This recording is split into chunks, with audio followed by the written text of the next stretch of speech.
Kristo kuzwa bavandimwe mbazaniye inkuru. Hari abashobora kuyumva bakagira ngo wenda ni amakabyankuru cyangwa se ni bya bindi by'abantu bafana perezida Trump, Donald Trump wa Amerika. Abandi bakavuga ati wenda ni nk'iby'abarokore, kuko nanjye nabyumvaga mu ntangiriro ngitangira gusoma iby'iyi nkuru ngiye kubagezaho. Yanabibwira ati wenda buriya wari ugushakisha amajwi za views, ariko maze gusoma ibyo ngiye kubagezaho byanteye kwibaza. Noneho ngerageza gucukumbura ngiye kurambona ntabwo biri kuvuga gusa n'ikinyamakuru natekereza ko wenda ari icy'abarokore gusa, ahubwo nsanga n'amakuru ari no mu bindi binyamakuru. Nyuma rero y'itorwa rya perezida Trump, navuga nti icyo bavugaga mu by'ukuri cyarigaragaje, akaba ari niyo mpamvu nanjye ngiye kubigarukaho kugira ngo tujye twibukiranya ko n'imyuka mibi iriho, kandi ko hari n'abashobora kuyikoresha, ariko ko urinzwe n'Imana ya myuka mibi ntacyo ishobora kumutwara, cyane cyane iyo ufite abantu benshi bagusengera, bagusabira, kandi bagusabira mu kuri. Iyo nkuru rero iteye iti: iyo nkuru iravuga ngo bagerageje abapfumukazi, abapfumu b'abagore, bakoresheje imbaraga zabo z'imyuka kugira ngo Trump apfe cyangwa se bamubuze ubuperezida, ariko birangira ubwabo bivugiye ko afite uburinzi bukomeye, afite ingabo imukingira, protection. Iyo nkuru rero yasohotse naho impamvu mvuga nti wenda nashobora kumva ko ari inkuru z'ibihimbano abantu bivugira, cyane cyane ko nayibonye bwa mbere mu kinyamakuru cyitwa CBN. CBN ni ikinyamakuru cyo muri Amerika cy'abaporoso b'abaevangelike, ni ukuvuga ngo b'abarokore, cyatangiye cya 1959, gishingwa n'umuntu uvugabutumwa wari ukomeye cyane icyo gihe, Pat Robertson. Ashinga ikinyamakuru akita CBN, kikaba kivuga nyine amakuru ajyana n'ibitangaza by'Imana. Niho nabonye iyo nkuru bwa mbere mu kwezi kwa 10, ndavuga nti ariko si ibi bintu bishobora kuba, sinanabyitaho cyane, kuko yagaragaza nyine ko hari abapfumukazi batagira ingano bishyize hamwe mu kugira ngo Donald Trump ntazatorwe kuba perezida. Nyuma ariko naje kubona inyandiko isa nayo mu kinyamakuru cyo muri rurimi rw'Icyesipanyol cyitwa Info Vaticana. Info Vaticana ni ikinyamakuru cyo muri rurimi rw'Icyesipanyol. Icyo kinyamakuru kikavuga ibintu bikomeye cyane, kuko cyaravugaga ngo ibinyamakuru by'iyobokamana byo muri Amerika biri kwemeza ko Donald Trump hari abapfumukazi bishyize hamwe, sorciere, bishyize hamwe ngo bagamije kumwica, ngo ariko bakabona ngo afite ingabo imukingira ikomeye cyane, atafite ingabo imukingira. Noneho ibyo nkimara kubyumva turi mu kwezi kwa 10, ese ibintu bigomba kuba ari ibintu bingiye bahimbaho, ko kino gihe kuri za interinete hariho amasite menshi avuga ibyo bintu by'ubupfumu, avuga ibintu byo kurindwa n'ibiki byose. Ku byo navuga nti wenda abantu nabo bashobora kuba ari abantu bari gusa nk'abakabya, nk'abavuga nyine ibintu ubona bidafite ishingiro. Ariko byaje gukomera mbisanze no mu kinyamakuru cya hano muri Canada cyitwa Toronto Star. Toronto Star si ikinyamakuru cy'iyobokamana, si n'ikinyamakuru gishyikiye muri ibi ngibi wenda byabyo. Ni ikinyamakuru kiri aho nyine kivuga ibintu by'ubukungu n'amakuru ya buri munsi asanzwe. Ikinyamakuru nacyo rero Toronto Star, wenda abafite amatsiko bashobora kuvuga bati wenda rukabya. Toronto Star ikinyamakuru kirimo nako iyo nimero yasohotsemo ni Toronto Star yari mu kwezi, ngira ngo ariyo mu kwezi kwa 10 nayo nyine, nayo mu kwezi kwa 10. Noneho irimo iyo nyandiko niyo mu kwezi kwa 10/24, 2024, ivuga rero ati abo bapfumukazi bari kugerageza gukoresha imbaraga zabo kugira ngo babuze Trump kugera ku perezida. Iyo ni Toronto Star, ikinyamakuru cya hano rwose, kivuga ngo mu gihe hari abantu bavuga ko basengera Trump, ati noneho hari n'abapfumukazi bari gushaka gukoresha imbaraga zabo ku buryo bukomeye ngo barebe ukuntu babuza Trump kugera ku perezida. Toronto Star, ikinyamakuru cya hano cy'i Toronto, kikavuga kiti hari Zoom nini cyane yashyizweho y'abo bapfumu, ngo ni santene, abapfumukazi barenga 1000 ngo bishyize hamwe kugira ngo bakore imihango yabo ya gipagani nyine, maze bacanye amabuji menshi, bafite n'aya makarita nyine bakoresha muri karitomansi, noneho bakagira n'ifoto ya Trump yari imeze nabi, noneho ngo bakajya bavugiraho imisengesho yabo mu byabo by'imivumo n'ibiki, ngo barangije barayitwika, baravuga rero bati ngo bavugira icyarimwe, barangije imihango yabo bati turakwirukanye, turakwiyobeje. Nyuma rero byaje kurangira nyine uko kuyoba kwabo ahubwo aribo bayobye, kuko byarangiye ukundi. Icyo kinyamakuru cya Toronto Star muri iyo nyandiko maze kubabwira kivuga ko umukuru w'abo bagore afite abantu bamukurikira followers nk'umupfumukazi 25,000. Si abantu bake, 25,000 ngo bamukurikira. Noneho bose ngo yari yabatumiye ati mwese muze kuza kunkurikira kugira ngo dutere imivumo kuri Trump ntazabe perezida. Ntabwo ari aho honyine nabisanze. Mu kinyamakuru cyitwa ABC News, nacyo ni ikinyamakuru kizwi cyane. ABC News nayo ibivugaho, ikavuga ngo abo bagore b'abapfumu ngo bishyize hamwe, ubwo baza kuvuga bati umva, ati uriya mugabo afite uburinzi budakomeye nibyo, atari ko burahari kandi buramurwanaho, ariko turi gushaka uburyo bukomeye kugira ngo ntazagere kuri iriya ntebe.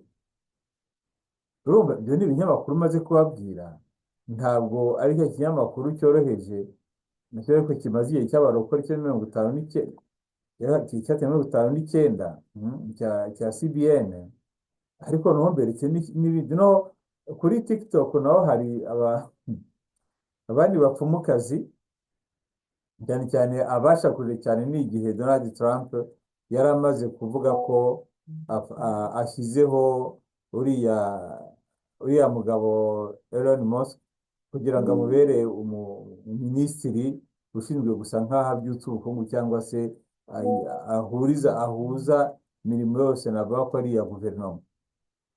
No, uwo mugore rero kuri TikTok afite akantu wavuze urwamo, akavuga ati rwose Elon Musk ati njye maze kwishyura amadolari hafi 8, ati nyahaye umusorosiyeri, umugore w'umurozikazi, kugira ngo guhera uno munsi ubuzima bwawe buzabe amaganya n'induru bihoraho. Ibyo ariko ntabwo byagarukiye aho ngaho gusa, kuko Radio France Internationale, radiyo y'Abafaransa izwi, atari ibintu by'ibihimbano, yavuze ko uyu muntu washyizeho kano kantu avuze induru avuga ati rwose Elon Musk, njye namaze gutangira namaze kwishyura kuri izi mbuga, nanone yishyuye umupfumu. Noneho biravuga ngo ako kantu uwo mugore yashyizeho ngo karebwe n'abantu barenga 5,000,000, hariho na za like zirenga 1,000,000. Ni ukuvuga ngo ntabwo byari ibintu by'imikino bino bintu, ntabwo byari ibintu by'imikino bino bintu, kubera ko murumva ko n'ibinyamakuru bikomeye byabivuzeho. Ntabwo ari uwo nguwo rero, kuko abo basorosiyeri ngo benshi baragerageje bareba ukuntu bagenda bakubitaho, ngo barebe ukuntu Donald Trump yapfa mbere cyangwa se ya ataba perezida, ariko biranga, bakajya bagumya kwemeza ko babona afite uburinzi bukomeye. Hari umwe rwose wavugiye ngo, wanditse aravuga ati birambabaje, ariko ngomba kubabwira ko izi mari turi gukora ntacyo zishobora kugeraho. Akikijwe n'uburinzi bukomeye, ku buryo izi mari dukora ntacyo zishobora kumutwara, ahubwo icyo twakora ni kimwe: reka tuzohereze ku wo bazaba bahanganye, kugira ngo abone imbaraga zizarusha iza Trump. Barabigerageje nabyo ntacyo byatanze. Hari n'undi mupfumukazi nawe rwose, cyangwa se umurozikazi sinamenya, nawe avuze ati nohereje imivumo yose ishoboka, cyangwa se ubundi babyita iki, ibyo bintu bya sorombi by'ubupfumu by'ubukonikoni, ati nohereje imihango mibi yose kuri Trump. Ati ariko mu bigaragara agomba kuba afite ikintu kimukikije gituma ibyo turi gukora byose bitamugeraho. Urabizi, muri manda ya mbere ya Donald Trump, izo mbaraga za sekirite zatangiye zarakoze n'ubundi, cyane cyane igihe cy'amatora cyegereje. Nabyo tubisanga muri CBN, naho babivuga nyine berekana ukuntu na mbere hose ibyo bintu ntabwo byari bishya, ahubwo byabayeho na mbere, ariko bikagenda bigaragara ko ntacyo biri gutanga, kubera ko asa nk'urinzwe n'imbaraga zindi bo badashobora gucunga. Ikintu kindi ni ukwibutsa ko Donald Trump uko biri kose yararashwe, kandi araswa gahunda ari ukumwica. Murabyibuka ibyo byabaye rwose, kugira ngo ni ku itariki ya 13 z'ukwezi kwa karindwi. Bivuze kubera ko ku bantu abakristu benshi b'abanyamerika bahise bumva ko ari Bikira Mariya w'i Fatima warinze Donald Trump akabuza ko uwo munsi yiba. Ubwo n'abakristu gatolika benshi muri bo muri Amerika nuko bahise babyumva, ati habuze gato kuko umutwe wari gusandara, ati nuko Bikira Mariya w'i Fatima yamurinze. Kuki babihuza na Fatima? Nuko nyine kiriya gihe kuri tariki ya 13 z'ukwezi kwa karindwi, hari ku nshuro y'107 Bikira Mariya yabonekeye ku nshuro ya gatatu. Twatangiye mu wa gatanu 13, gatatu 13, kwa karindwi 13, noneho ati kuri iyo nshuro ya gatatu rero ibyo cya 17, ati ni cya gihe nibuke ko iryo bonekerwa ni cya gihe Bikira Mariya yereka abana y'amabanga uko ari 3. Abiri akaba yarasohotse yaramenyekanye cyane, hakaba hari rimwe ryasohotse ariko bakavuga ati biruzuye, abandi bati ntabwo ryuzuye, ariko niho cyane cyane yasabaga ko Uburusiya bugomba kwegurirwa umutima utagira inenge. Urumva rero bahita babihuza bakavuga ati uriya munsi 13 z'ukwezi kwa karindwi akaba ari na wa munsi habayeho ibonekera rya Bikira Mariya Rosa Mystica hariya i Montechiari mu Butaliyani, hari kuri iyo tariki n'ubundi. Bati rero agomba kuba ari Bikira Mariya w'i Fatima wamurinze. Bati kandi hari indi mpamvu, ati uretse kuba nyine yarasengewe na wa mupadiri exorciste wirukana amashitani w'umumaronite, ati ahubwo naho ngaho muri Maison Blanche guhera icyo gihe Donald Trump ariho ntibashyizemo ishusho ya Bikira Mariya w'i Fatima. Hari ubwo bisa nk'ibigorana kubona Donald Trump si umukristo gatolika, ari ukabona mu myemerere agaragaza ko yegereye abakristo b'agatolika cyane kurusha n'abandi. Hariya rero bamurasiye hafi yaho rwose hari ingoro nto ya Bikira Mariya w'i Fatima. Ku byo byose barabihuza bakavuga bati ni Bikira Mariya w'i Fatima wamurinze. Ibintu byo bivugwa na bande? n'abakristu cyane cyane b'abagatolika bo muri Amerika. Nsoze mbibutsa ko uretse kuba nyine yararashwe akayumva n'Imana ku buryo bw'ibitangaza, hari rwose n'abandi benshi bagiye bamuhagurukira, abamuvuga, abamutuka, abagira gute, ariko wajya kubona ukabona no mu gihe bigaragara ko nta gishobora gutuma azamuka, no kubona ukabona aratumbagiye ageze imbere, ku buryo bigeza naho ubwo nawe ubwo yagezeho yivugira ati ngiye kuba ntarapfuye, nuko Imana yanshyizeho kugira ngo ndebe ukuntu nazongera kuzura Amerika yari yaramaze kuzamuka. Umuntu rero yayifatiraho uwuhe mwanzuro? Ubwo burinzi ni bwoko ki? Iyo ngabo imukingira ni bwoko ki? Ese ni ukuvuga ko Donald Trump adafite ibikosa? Arabifite byinshi rwose, ariko ntibitangaje ko Imana na Cyrus wari umunyamahanga, Imana yamukoresheje kugira ngo ubwoko bwayo bubohore. Rero navuga nti rero uko byaba biri kose,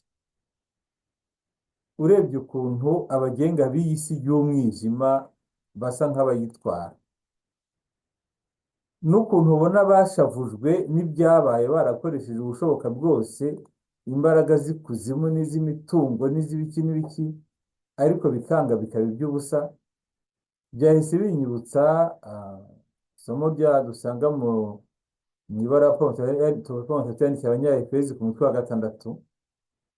Ibara Abanyefezi ku mutwe wa 6, Pawulo mutagatifu guhera ku murongo wa 12 aratubwira ngo erega abanzi turwana si abantu, ahubwo abo turwana ni ibikomangoma, ibihangange n'abagenga b'iyi si y'umwijima n'izindi roho mbi zo mu kirere. Mwanzi turwana ngo na bimwe by'abantu ubona wenda bishyiramo ukwanga, kuguhiga, kuguhigira, kugira nabi n'ibiki byose, nabo si bo baba babaye ibikoresho by'uyu mwanzi n'iyi myuka mibi nyine, izo roho mbi zo mu kirere. Ati nuko rero nimwitwaze intwaro z'Imana kugira ngo muzashobore gukomera ku munsi mubi, muzatsinde mudacogoye.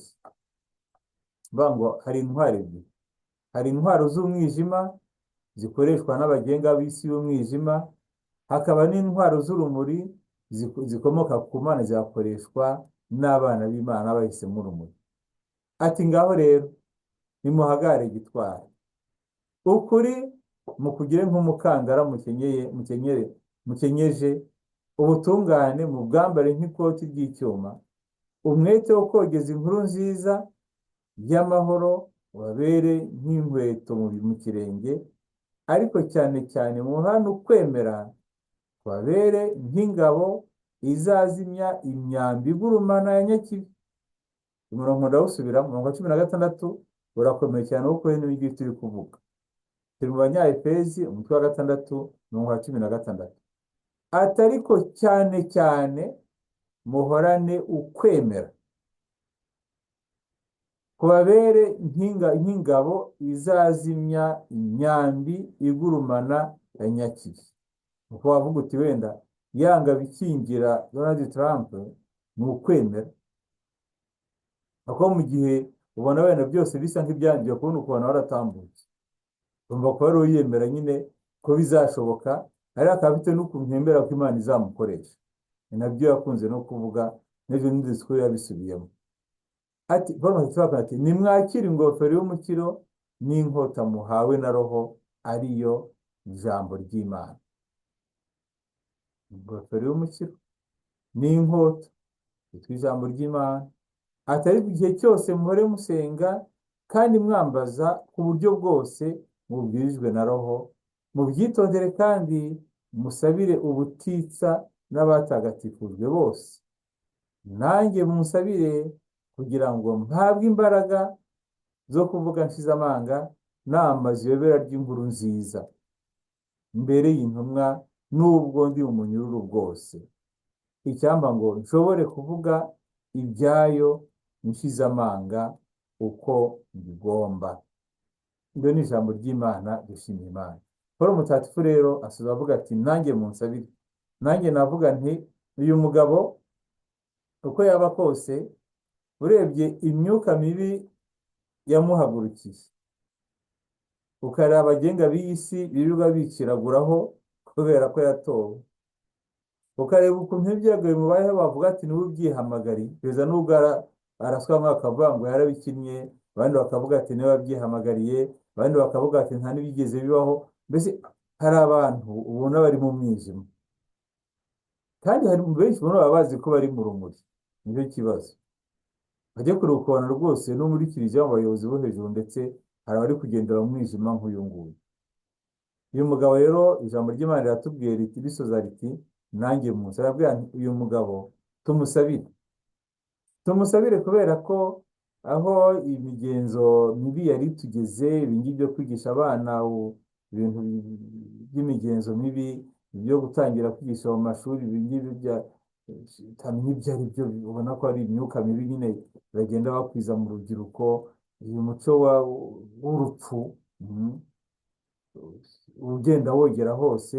Bajya kubona ukuntu havumbutse umuntu nk'uyu nguyu, ubona ko rwose nta n'icyategura ko uwo muntu azaba perezida cyangwa yamara gutorwa ukabona ashyira ibintu avuga ati umva tugarukire ijambo ry'Imana riravuga ngo hano hose niba ubaye papa bigenze biti, ariko ni ukuvuga ngo mu mutima we harimo izo mbaraga zimukoresha. Natwe tumusabire kugira ngo niba hari n'ibitekerezo wenda nka biri ubona bisa nk'ibitari byiza byo kwirukana impunzi kugira gute na gute, ariko ukabona gahunda wenda irimo igaragaza ko abantu bagobye no kugira uburyo iyi si igira amahoro, buri wese akabiba agafashirizwa iwe cyangwa akajya atembera agasubira iwawe uko ashaka. Uravuga uti iyi si itarimo intambara niho byose byagenda neza.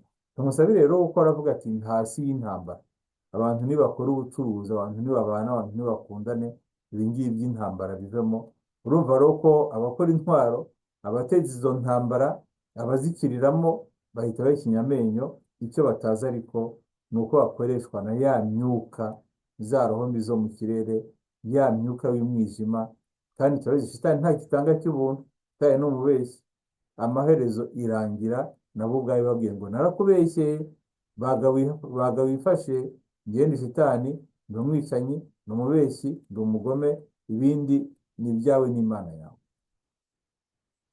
Nicyo ngira ngo mbasangize rero, kuko byatangiyemo nari inkuru isa nk'isekeje cyangwa se nk'impimbano, ariko uko nagiye nyikurikirana naje gusanga ari ibintu bifite ireme cyane, kugeza ubwo niyemeje no kubabwira n'ibinyamakuru mushobora no kuyisangamo namwe, ariko bigaragaza nyine ko isi y'umwijima yarahagurutse, nyamara urumuri ruratsinda. Ni ukuvuga ngo iyo urinzwe n'Imana,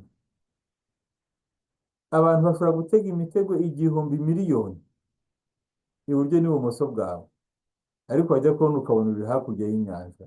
Ikibazo uko byagenze bikakuyobera. Rega biriya batubwira ko Imana yafashije ubwoko bwayo ikabwambutsa mu gihugu cya Misiri, mu gihugu mu Misiri bohereza mu gihugu cy'isezerano, ikabacisha mu nyanja y'umutuku. Ni kenshi cyane muri iyi si ruca mu nyanja z'umutuku, Imana igaca inzira aho utatekereza ko ishobora kuhaboneka, ko hashobora kuboneka inzira. Nawe ufite aho ushobora gushimira Imana ko yagucishije ahantu, ukavuga uti byagenze bite kugira ngo umuntu yisange hakurya, kandi nabonaga byarangiye, napfuye nagezemo byarangiye. Nawe ukabuhita uvuga uti oya, sinshobora kwibagirwa aho hantu. Iyi si y'umwijima yaragerageje, ariko imbaraga z'Imana ziratsinda. Iyo Mana dusenga kandi dukunda, ni ihe iyi si abayobozi bazima bayikunda kandi bagakunda n'abantu, aho gukunda ibintu n'ikuzo n'icyubahiro. Ushobora byose rero nabaha umugisha, ku izina ry'Imana Data na Mwana na Roho Mutagatifu. Amen.